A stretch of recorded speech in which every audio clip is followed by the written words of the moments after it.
What's up, Vankahs? Hello, Vankahs. What's up, Vankahs? Hello, Vankahs. What's up, Vankahs? What's up, Vankahs? What's up, Vankahs? What's up, Vankahs? What's up, Vankahs? I am Brian. And I'm Matt. And you might know us as the Red Flags podcast, but this is a new show from the Red Flags and Almost Friday Media, Vankah Hours with Guenther Steiner. Oh my God. We started this podcast 3 years ago because we fell in love with Formula One, but more specifically, we fell in love with the one and only Guenther Steiner. We fell in love with how raw, uncut, and honest he was, and we decided that we wanted to create a podcast in his image. Mm-hmm. And now, by some miracle, we've gotten the guy himself, yes, the most unfiltered man in F1, meaning the most unfiltered podcast in F1, combining to create a supernova of Vankah energy that might just consume us all. Yeah. So it might be unsafe for you to watch this podcast, but no, we have a bunch of episodes coming for you this year. We're so excited to be having him on. We're going to be getting into so much stuff that we know you want to hear from the man himself. So should we just get into it? Stop wasting their time. Let's not waste your time. We have Guenther Steiner on the pod. Vankah Hours, baby. I don't care.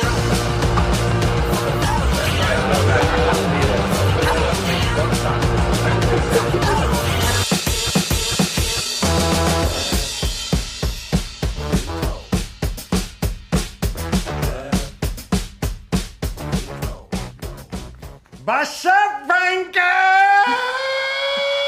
Hello, Vankahs! How is everybody doing? How the fuck are you doing, babies? We are doing. I don't know how we're doing. I feel like I'm in a dream. I feel is he there? Are you real? No. I mean, we started this podcast 3 years ago because of you. You're the reason that we're here. And I don't know if to thank you or to blame you, but now we get to have therapy sessions with you because we fell in love with this sport. But more importantly, Guenther, the nation fell in love with you.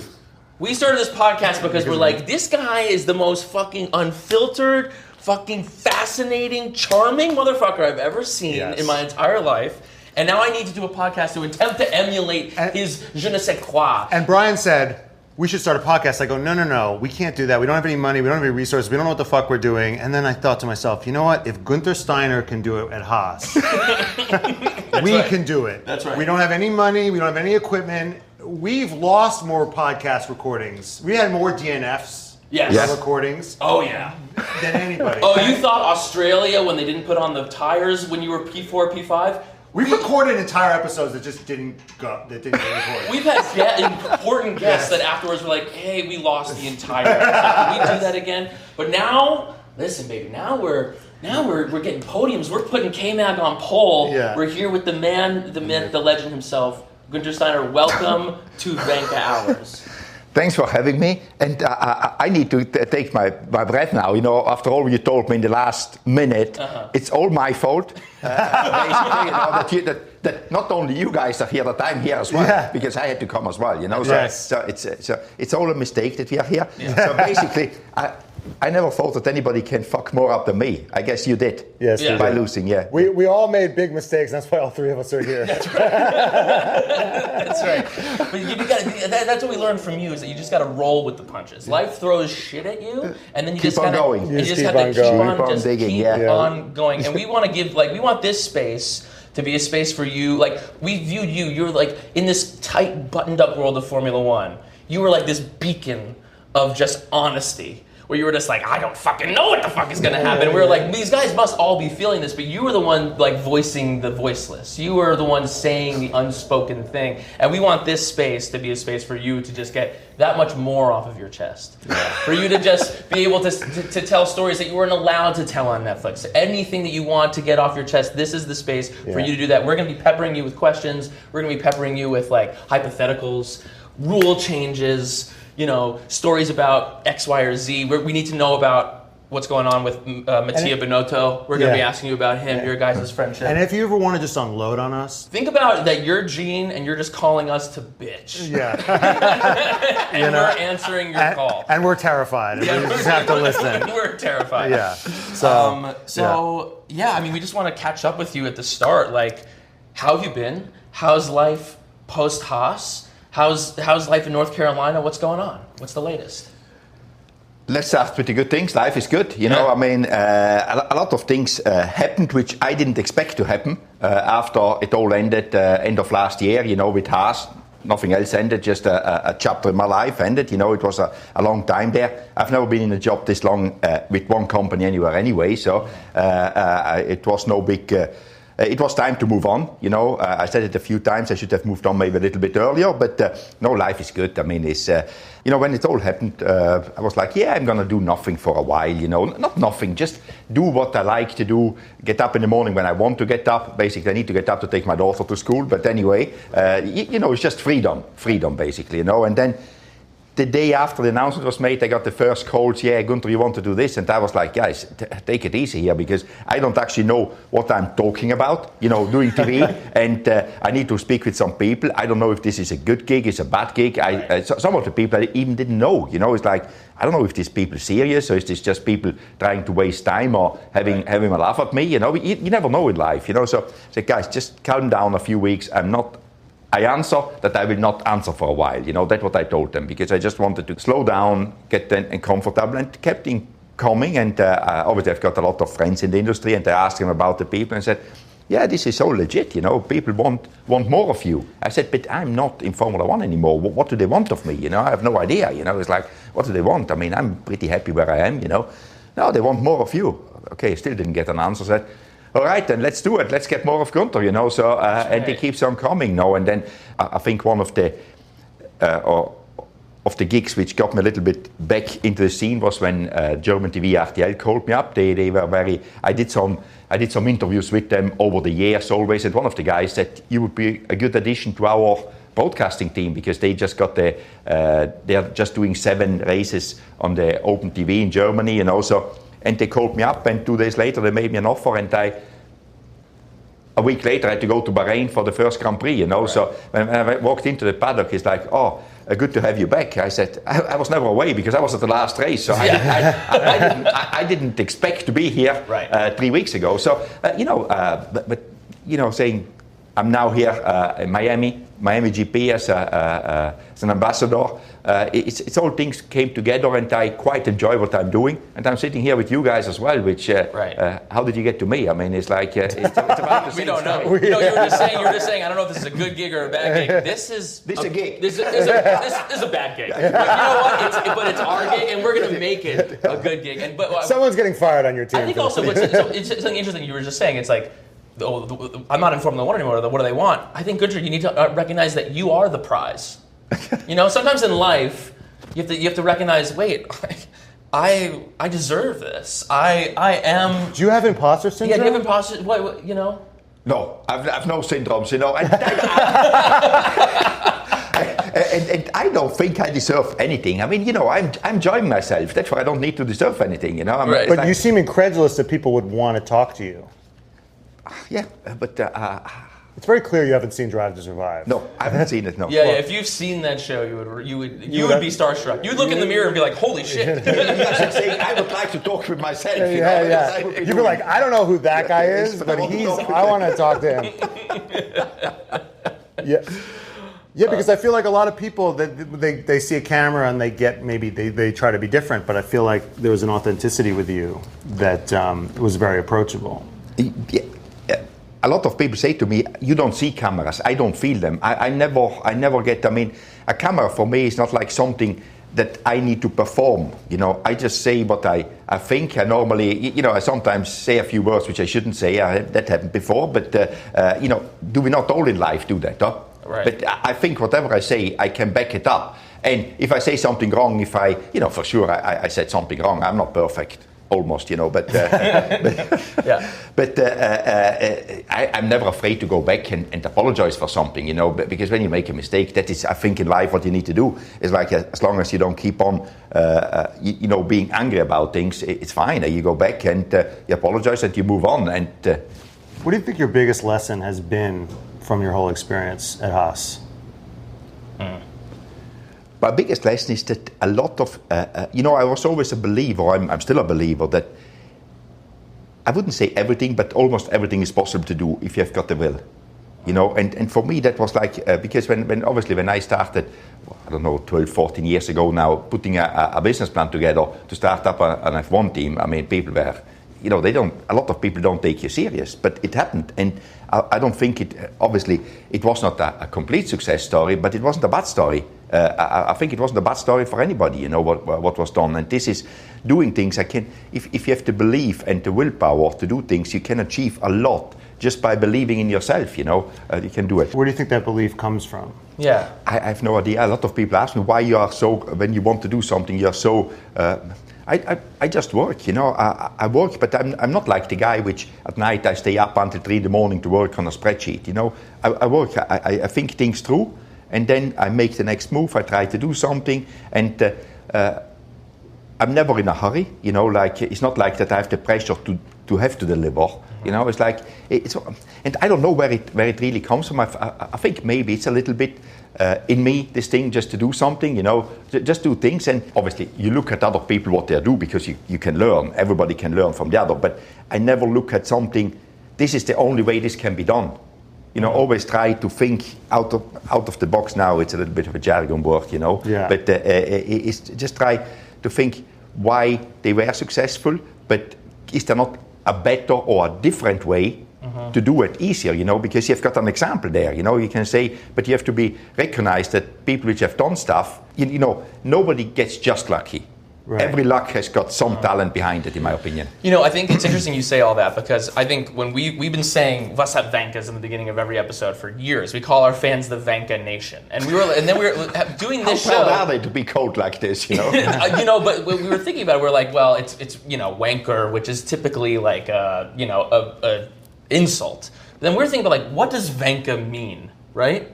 And I think when I think about you, and when I think about how we feel as well, and why we identified with you, and why I think so many people identified with you, is because to me what Vankah is someone who has like the audacity, as like someone not within the establishment, to say, no, I belong here. Outsider to have the audacity to say, no. I'm going to start a Formula One team. Yeah. You in, what was it, 2016, 2015 when you started I started to go around 2012, but we got the license 2014, In 2012, you said, I, Guenther Steiner, am going to try to start a Formula One team. Like, there would have been people who say, well, who the fuck are you to do that? And I think being like, there's the rock stars who have all the budget and have all the money, have all the resources, and can go through the normal way. And then there's the Vankahs who have to go in through the side door and have to get in whatever way and scrap their way through. And I think that's why people have always, I think, loved you and identified with you. There's very few rock stars in the world, but there's tons of Vankahs. That's right. That's true. I mean, that's true. I mean, the Vankahs are the masses, and the rock stars are the evil elites. That's how we feel, at least. Yeah. Well, we want to get into maybe a little bit of. Let's talk some Drive to Survive. We want to talk about some of these famous, iconic moments. We're curious about the team principal meeting, where Christian and Toto went toe-to-toe like a bunch of silverback gorillas. If you don't like it, change your fucking car. I have it printed out. What was that? First question. Are team principal meetings normally like that, or were they playing for the cameras? It's a very difficult question. I think there was some playing involved in it, but the opportunity was given, because you cannot just play it. There was no script or anything. That wasn't there. It's just like when the opportunity arose, obviously, I think they jumped on the opportunity to show off, because normally it happens sometimes a little bit, but that was, I think of all the meetings I went to, maybe, and I don't know how many there were, maybe 100. There were maybe 2 or 3 moments like that. I think this was the highest one, but moments were a little bit of. It's normally between them two which have got something to say to each other.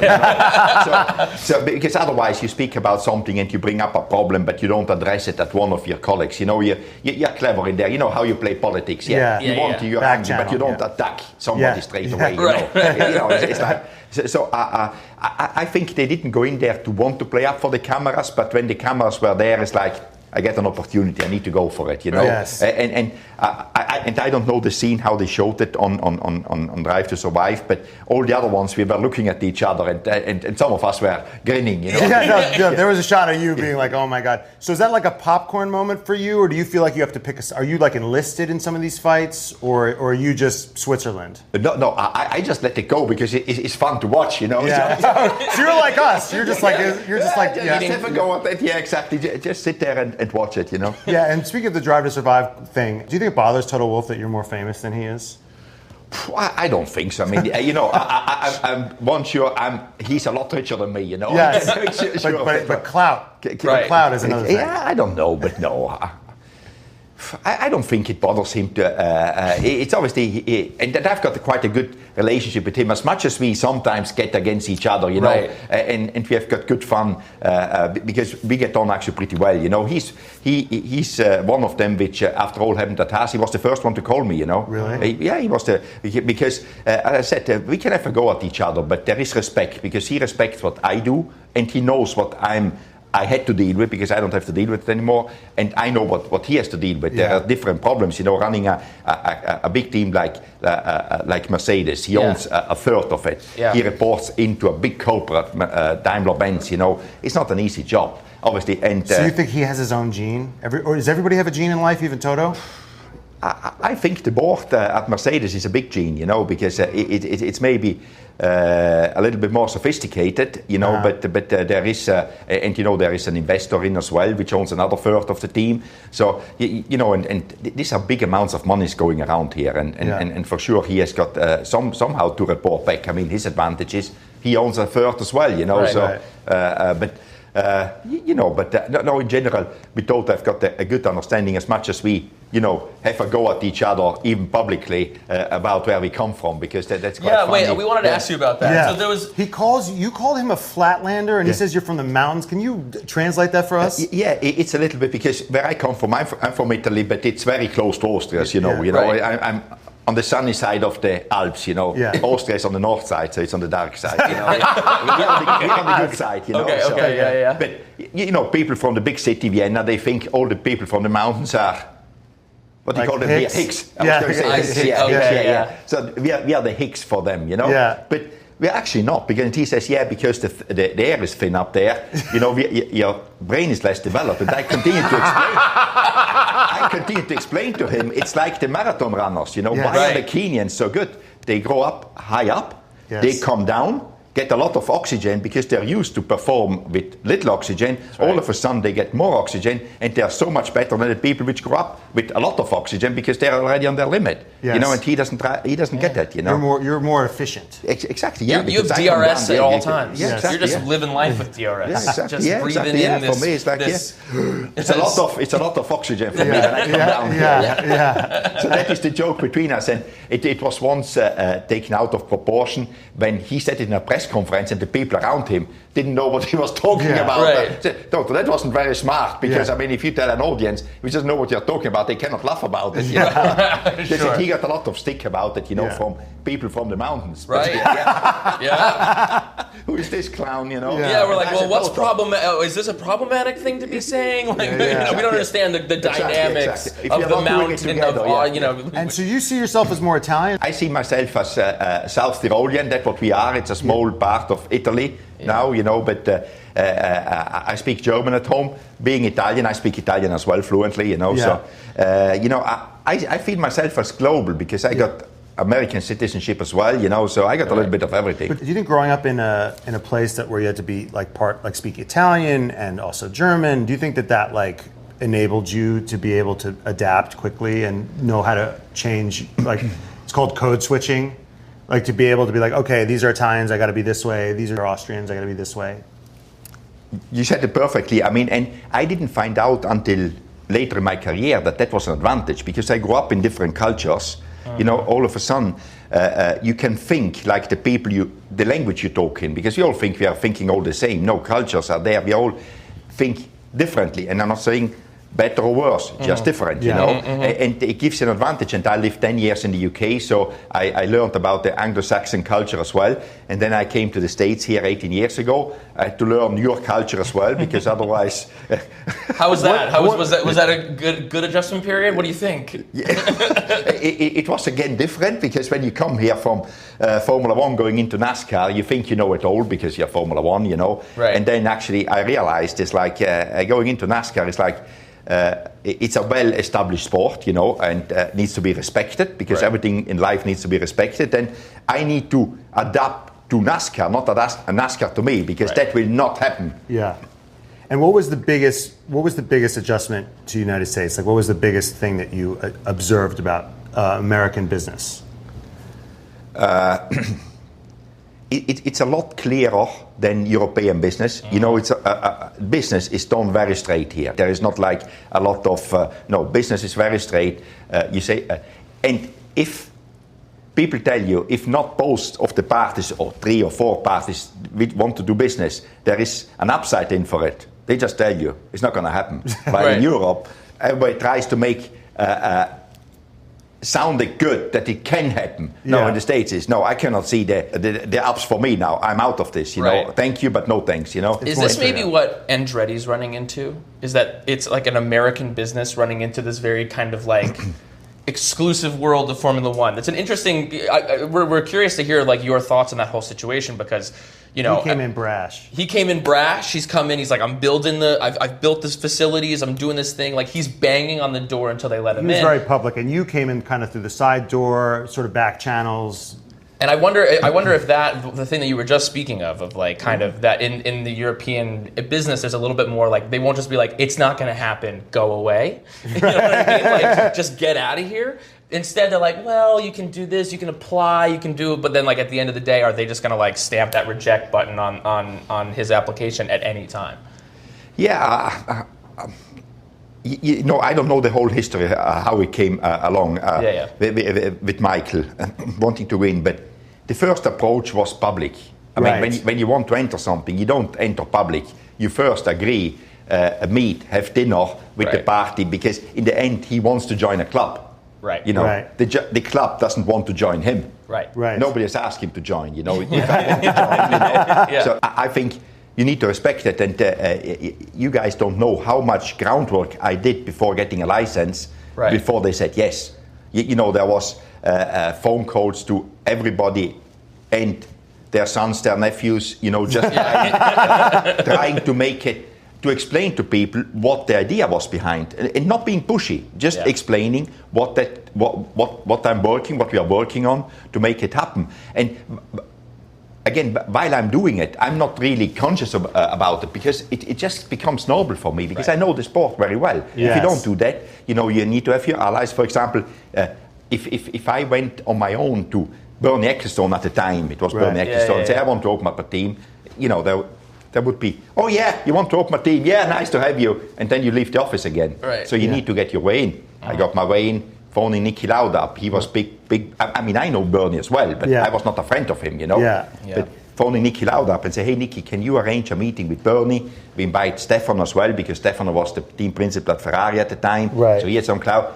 And then we went on a call at the time, you know, and they were in India actually, and they called me, the 3 of them, and said, So what the hell do you want to do? At like 3 in the morning, right? Yeah, 3 in the morning. It was like I was, and normally I switched the telephone off at night, and it was on, and it was like Nicky Lauda calling at 3. You take the call, you know. You gotta take it. Yeah. So and it was just like, you know, and then if Bernie hears it when Nicky's there and Stefan is there, he remembers it. If I go there on my own, it's like, thanks for coming. When you are ready, come back, you know. But then he remembers, and then he maybe is not against it. He's not for it. But at least he doesn't work against it. And as long as you've got everybody lined up that nobody's against it, you're good.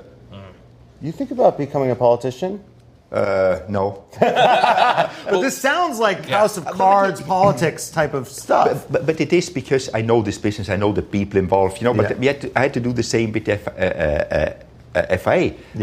Jean Todt was the president. I knew Jean Todt from the Ferrari times, But again, Jean Todt will not like saying, "Oh, Guenther, be welcome here." He's going to have a group of people around him which he trusts. Charlie Whiting was a good friend of mine, So and then you speak with Charlie, and you get you get these people involved in it, and all of a sudden you have got somebody behind you which take you forward.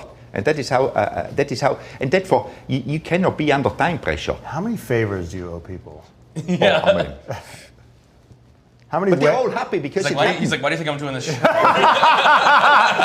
No, but in the end, for them it was good as well because it was a good story. Yeah. We didn't fail. Haas didn't fail. It was successful. Yeah. Exactly. So I didn't let anybody down, and you have to tell people, give the people the confidence that they're doing you a favor, but you don't let them down. Like Stefan at the time was the team principal.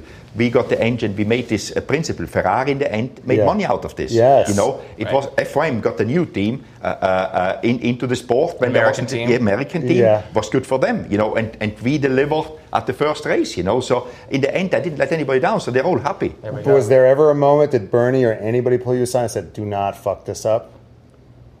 I mean, that was more than one which started that, but it's one of these things. You just in the beginning you don't know because when it was when Gene Haas said let's go for it, and then he says, "How do you get the license?" I said, "Leave that to me." And I was like, "How in the fuck do I get the license?"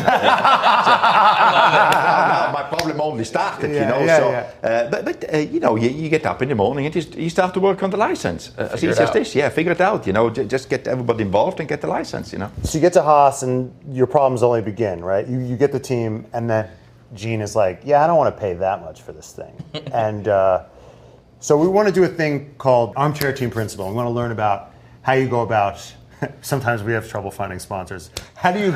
We're going to throw like hypothetical situations. Yes. Yeah, right. Okay. Like in your time as a team principal of maybe situations that are happening currently. How would you handle X, Y, or Z? So I think we have a good handle on like how you think, or if you were Michael, how you would probably go about it more. You'd be more private, more phone calls, back channeling.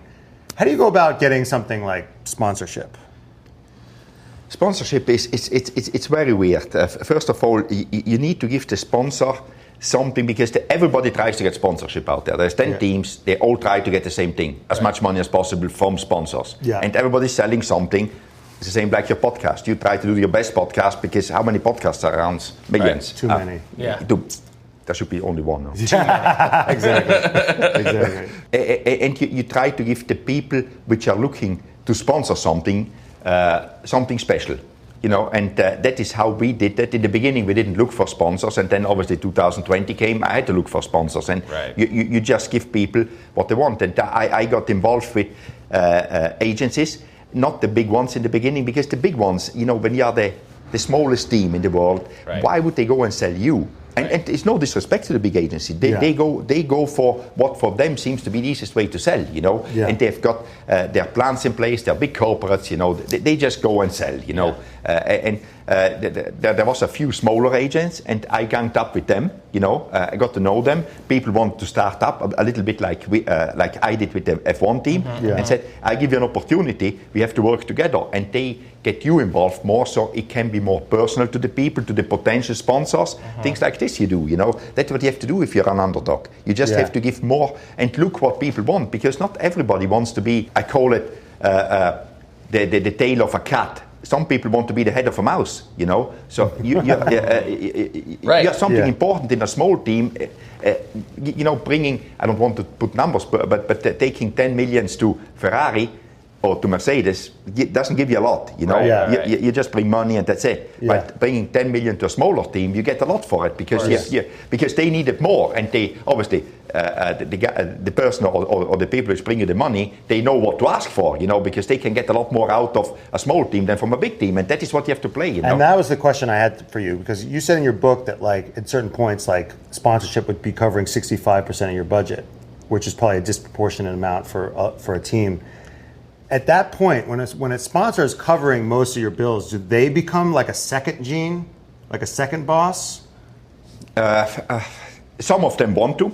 Honestly, some of them want. It's different from people. People obviously, and I think you need to give them the right, not to tell you what to do, because you would never do that, because otherwise you're a committee decision, and a committee decision never works, Right. So, but for sure you need to treat them as a big part of a team, and that is what. If people come into a smaller team, that is what they have more access to. But in a big team, as I said, nobody asks you what decisions you make.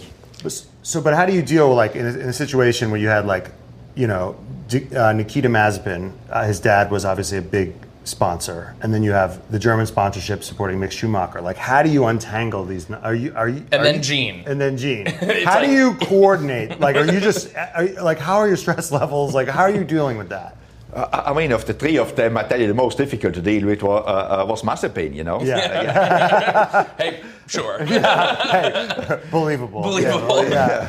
So, how you do it? I mean, these guys have a headache just thinking about it. You're like, oh God, I'll explain this. Yeah. PTSD. It's just a lot of work, because I mean, as I said, some of the sponsors, they're very difficult. Everything what you do needs to be wrong, and I don't get up in the morning to find the wrong world in front of me. I want something good in the morning, and with them there was never anything good, because it couldn't be good, because. So you just deal with it like with any other problem in life, I mean, I guess you guys, so everybody has got problems, and you just deal with them. Don't hide for them, and they are not pleasant to deal with sometimes. It's like, not again. It's like, we discussed this 2 weeks ago. Jesus Christ, I mean, Well, it's also, you knew going into that season, you were like, guys, it's going to be rough, right? I mean, was it worse than you were expecting? You knew it was going to be tough.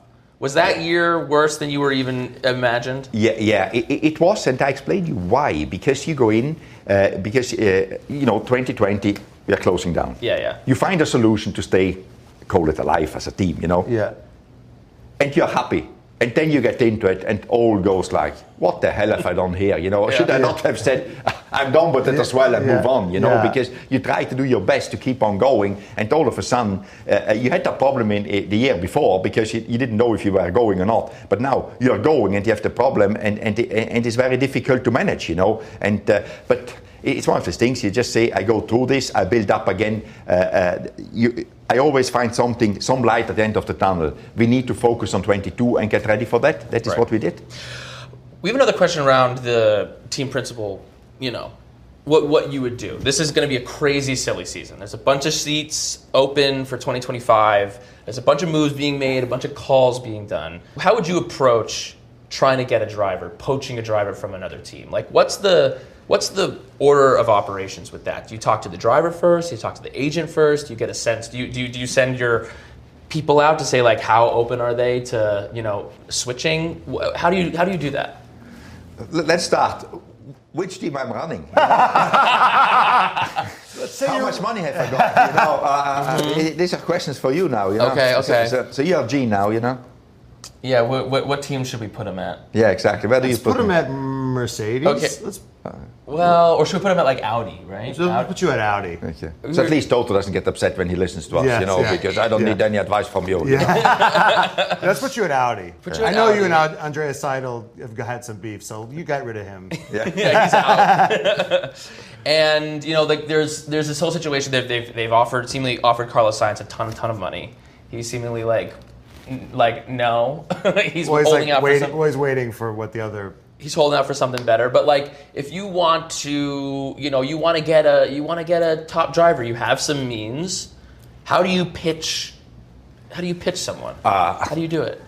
I think in the moment, Audi, the best driver they can get, which would go there, because you have to be realistic. Let's be Nico realistic. Hülkenberg. Do you feel like you should get a cut of that? Because he gives me a lot of love. That's not for me. That's all you need?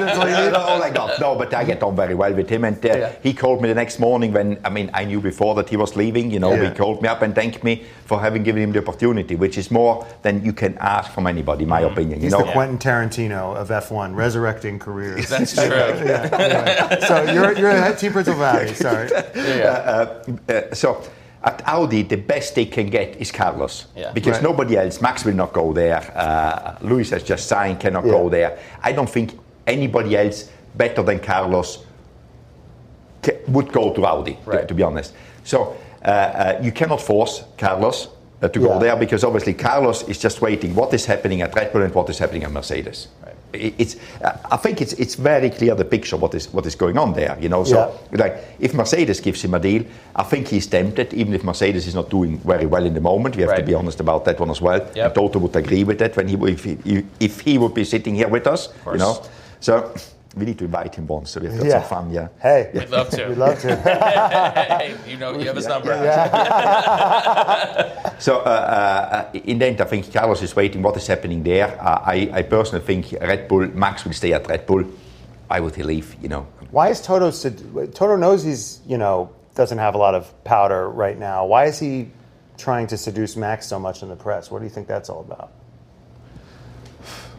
Partly putting on pressure, and he must have a belief that it maybe could be possible. Okay. Obviously now with Adrian on the market, everybody or these drivers wait, where is Adrian going to fall, next year, because he will fall pretty soon. So because that would give you a good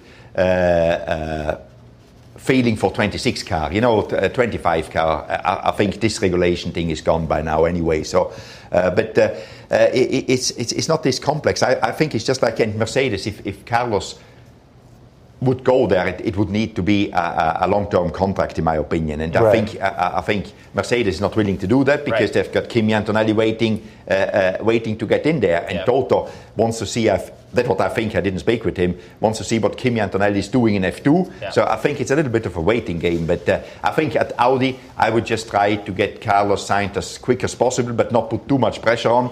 I think Carlos Sainz's father is a good friend of mine. Yeah. I worked for him a long time. I want to ask you about that. Yeah. So he's a very good negotiator. So you cannot beat him in negotiations. So I would just say, Carlos, what do you want to do? And he said, I want to wait 3 months. Okay, we wait 3 months because you spent 200 days with him. You wrote in your book. 1 year, yeah. So tell us about what it's like spending time with Carlos Sainz Sr. You work like hell. Yeah. Okay. You never stop working, but you learn a lot. The guy as a professional, for me, it's the ultimate race car driver in being professional, because he just works. He thinks everything through. Never stops thinking about things. I have not met anybody which even comes close to him in that things, and you can see it. I mean, look in the Paris Dakar. Why is he always in the best car? Figure that one out. I mean, the guy is over 60 years old. It's not like the up-and-coming rally driver. No, he's 60 years old. He gets himself in the best car and goes and wins again. He puts effort in. He puts physical effort in. He gets fit for it. He's doing all that stuff. He's just like, for him, and he was always like this. Everything, he's just focused on what he wants to do. That's why I said, with Carlos, you cannot play any tricks because you just waste your time. Right. And his one as well, which he's fine to explain you 10 times the same story. He doesn't get tired to tell you his opinion. Until he gets it his way. Okay, you're team principal. You're back at team principal of Haas. Actually, you own Haas. Who are you replacing Hülkenberg with? How much money have I got? Haas money. Oh. He's like, I'm quitting again. I'm selling the team. Who do you think they should replace him with? The word on the street is Ollie Behrman. Do you think that's the move, or do you think you need another vet in there?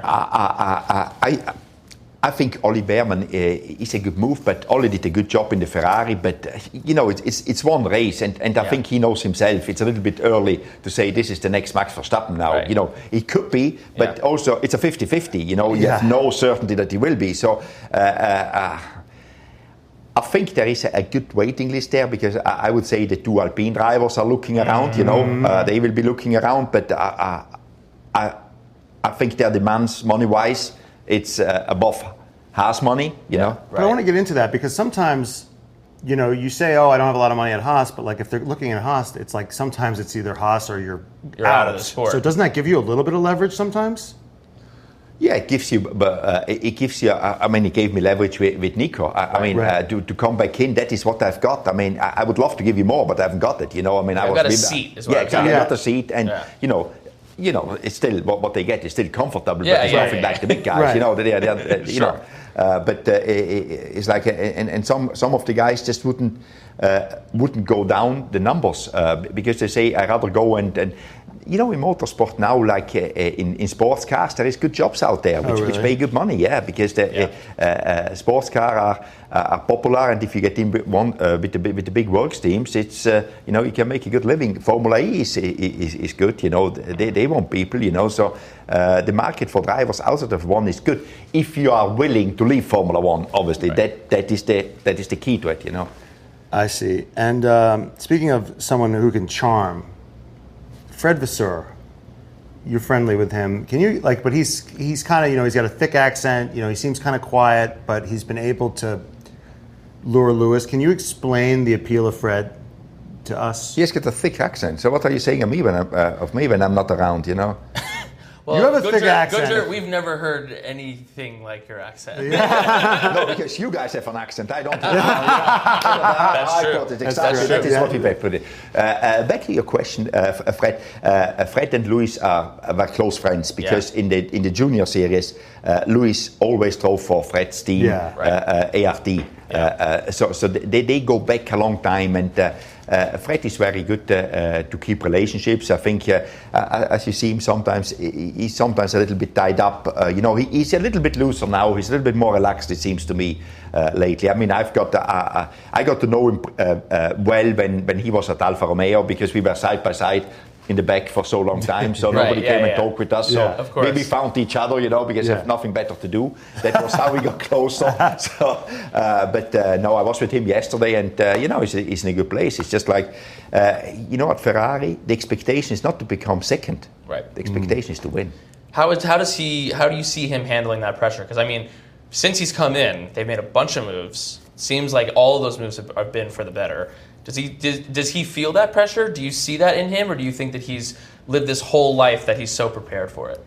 I mean, everybody, I think, feels the pressure at Ferrari. You cannot say, I got prepared the whole life and now I'm going Ferrari and I'm pressureless. It's a whole nation on you, running Ferrari. So it's like he feels the pressure. And, in life, sometimes things go all okay. I mean, as I always say about Max, why is he winning everything? Everything seems to be sticking. If he throws it out there, it sticks, It's just on a wave, How do you deal with the pressure?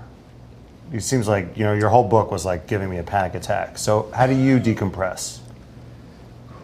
I decompress by just trying always to find solutions, I mean, it's like I never, you let it get to you that you can sort it, but do not be overwhelmed by the pressure. And then again, it's always for me, it's like, if this is not here, I'm fine, I'm good, It's not like, I don't define myself by my job or something, I'm define myself by me, It's like, if this doesn't work, I'm going to do something different. It's pretty simplistic how I think. So do you feel like post, like now that you're out of the paddock in that way, are you more relaxed, or do you just feel like, no, I'm the same levels of stress that I always was, but I just have a few less calls? I would say operationally, I've got less stress. Operationally, to do things, but otherwise, I didn't look at the stress before, because it was part of what I wanted to do. Right.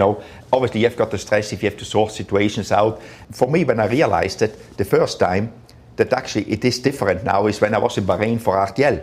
So I walk out of my hotel room, and normally when you're running a team, you walk out of the hotel room and you're already like, beaten up, like a beaten dog. It's like, I need to go now to my office in the paddock. I have to see this guy. I have to speak with this. I have to check this. I have to, what I have got to do today. Actually, I don't really know.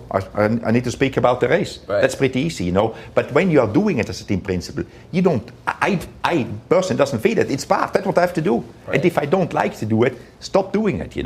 So you need to like. You cannot want to be or have to be a team principal. It's not like a normal job. Yeah. I mean, I think it's nothing different than you guys sitting here. If you don't want to do this what you're just doing now, it will be shit. Right. Because you force yourself. Yes. It's the same by being a team principal. If you don't want to do it, you better don't do it, because you will not be successful and it will not work. You will not be there for a long time. Right. How is it watching races now out of that seat, just as like a spectator, as on TV? What is the experience watching an F1 race?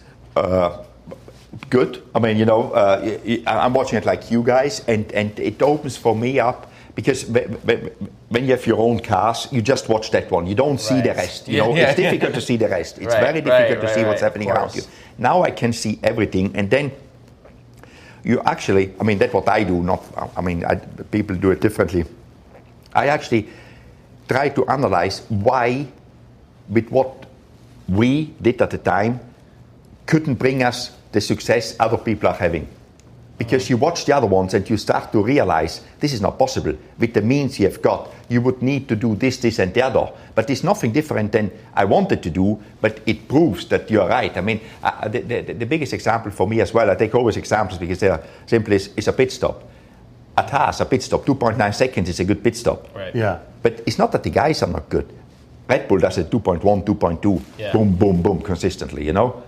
And what's the missing piece there? What's that point? It's everything. It's not one thing. You know, that's what it is. It's not the humans. It's not the equipment. It's a combination. You need the better equipment. You need and the people which are doing it in 2.9, they're doing a good job. They just cannot do more. But as soon as you get, because the big teams have got more people there which they can swap over. Right. At the small team, when one guy is, because he had to stay back because he's ill or he had to go to a wedding, the pit stop is defined by the slowest guy. Yeah. All of a sudden you've got a guy in which you cannot blame him. He has done maybe 5 practices. How can he be as good as somebody who has done 1,000 practices, you know? So that is all, and you just get it together why this is happening. That was so, first episode of Drive to Survive, it's Australia, 2018. You know, you have both those pits where the tire's on wrong, both cars DNF. That conversation, it was a very human moment for you because like you talked to the guy, clearly the guy was devastated. Yeah. But I was like, how is he not just chopping this guy's head off? I mean, I understand that you have to, but I'm curious as to like those conversations when you're dealing with someone, they know they fucked up, but it's also like, dude, you just come on. From a management perspective. From a management perspective, how do you do that? In that situation, we knew the equipment. There was an issue with the wheel nuts. It's very easy to cross-thread them, And this guy, unfortunately, got it wrong twice. I mean, it could have happened to anybody, And this was one of the guys which was there from the beginning, and actually he came back last year. He went away and then came back, But he was a good guy, and the guy was devastated, Yeah. I'm again speaking. A man on his knees. Don't kick him in the face. Never do that in life. Give him his moment, and then if you want to do something, do it afterwards. But do not when he's on his knees, because he was devastated. Right. Was no need for me now to get broken with him. Yeah, exactly. No, it's too easy. You don't do that. I don't do that. That's principle. Well, it speaks to your character too, because someone would get their emotions get in the way of recognizing that because they just want to get out their anger. So that speaks to you as well. On another podcast that doesn't need any publicity, you talked about one of your favorite books being On the Road. Yeah. And do you see yourself as like more of a Dean Moriarty or more of a Sal Paradise looking for meaning, or are you just like you see yourself as a talker and a bullshit artist? You seem like a little bit of both. You seem a little bit like both of those guys. And when I read your book, there was a little bit of on the road. You're like literally rallying as you're on the road. You're searching for adventure. Did you see yourself as either of those characters when you're in this life? No, I never wanted to be somebody, or emulate somebody. I always was myself, and I just, when I read that book, I don't know how old I was, I liked it, and for me it was like an adventure, and I think life, the best to live life is an adventure, but civilized adventure, obviously, but that got a little bit rough, Sure. But I think life. Fulfilling life is something to do something, taking risks, obviously don't take stupid risks, which I even sometimes do stupid risks, but take risks, have always something going on. And that is my principle. But I don't wake up, I want to do this, that. This is just happening in me, and as I say, there is always drama around the team. It was, I said, we are not looking for drama, it just happens to us, and I don't know why, because can you imagine what drama we could create if we would look for drama, Yes. That is always, but I'm not looking for drama, I'm just always doing things, how I think I like to do things, and I try to enjoy life, I don't want a boring life. Yeah. Yes. I think we're going to do a little mailbag, so we have some fans who wrote in some questions. So we couldn't tell anybody about this. So the fans, you might know some of them. You might know some of the fans. So this is from Brian, who's sitting right here. What's the craziest fan interaction that you've had? Like, who's the craziest fan you've ever had to deal with? I think it was the lady which wanted to marry me in Singapore. She get down on one knee. How did she have a break ring? it? How'd she do it? No, she was just standing there for days with the sign that she wanted to marry me, and I had to go past her. It was like. Did she say anything, or she just had the sign? She just had a sign, and she talked, but in I couldn't really understand, and I left quickly. Was she outside your hotel? No, on the way to the racetrack, because every in Singapore, every day, Wow. She was persistent, She's like you. Maybe exactly. if she persists. Right. Yeah. No. She. Maybe you're a good match. If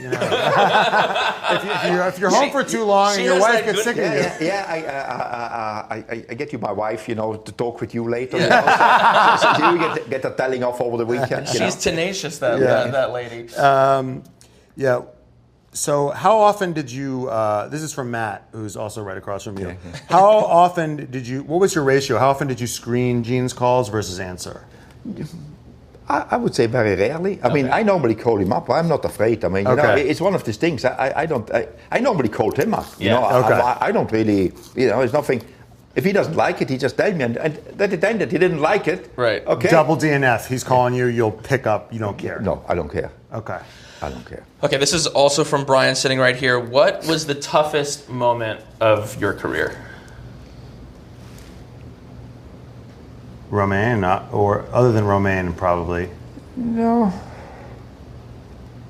I would say it was pretty. I mean, that in the Haas days, but I would say it wasn't tough. I mean, because I was always in a good place. I think it was pretty tough because when I left Jaguar, because I had no job to go to, and I still needed a job at the time. So you didn't know where it was going, the career. I think that was the toughest one, but got out of that one as well. But there was a little bit of dwelling, but all the other ones, like with Romain, these things, they are operational. You just keep on going. It's not about your life. It's a sport. You're on a mission, and it's operational problem, but it's fixable. What about the highest moment? What's the moment that you look back on thinking that was the peak? I hope the peak is still coming. Of course. So far. The peak is sitting with you guys. Yes, here, that was a trick. That was a trick question. Guess what? You got it right. No, I mean, in my career, the peak was when we went in 2016 to Australia. Because, I mean, setting up where I started off from, as a mechanic in '86, to get to get an F1 team together and get it on the track is pretty cool, So not only get it on the track, exactly. have a great showing. Well, this was an honor and a privilege, and we usually end every podcast by saying goodbye, Vankahs. So if you could honor us, and literally we tell all of our guests. We tell all of our guests, in honor of Guenther Steiner, could you give us a goodbye, Vankahs? Goodbye, Vankahs. Yes! Goodbye, Vankahs! Vankah Hours. More episodes coming soon. I don't care.